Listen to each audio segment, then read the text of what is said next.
যে গাছটা ভাই এর নাম আছে অলিস্পাইস গাছ। এই গাছের বিভিন্ন রকম গুণ ভাই। প্রথমত ঠান্ডা, কাশি, তারপরে ডায়াবেটিস, যাদের হার্টের সমস্যা, এই এই রোগের জন্য খুব উপকারী।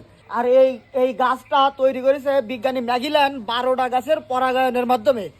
এই গাছটার মানে এই যে পাতা, এই পাতা খাওয়া যাবে প্রচুর। এই পাতা খাইতে হবে, খালে এতে যাদের হার্টের সমস্যা আছে, কাশির সমস্যা আছে, এগুলো আল্লাহর রহমতে ভালো হয়ে যাবে। কিভাবে খাইতে হবে? আর এই পাতা যদি আপনি ধুয়ে নিয়ে এসে চাবাই খান তাও হবে, চার সাথে দিয়েও খাওয়া যাবে।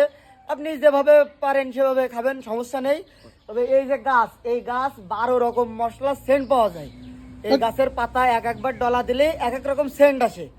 আপনি যতবার ডলা দেবেন ততবার এক এক রকম সেন্ট পাবেন। আর এই গাছটা আমাদের এই অত্র এলাকার ভিতরে এক পিসি গাছ আছে। এই গাছটা বিদেশি গাছ, খুব উপকারী একটা গাছ। এই পাতায় দেখেন, আমি খাই দেখাচ্ছি আপনাকে।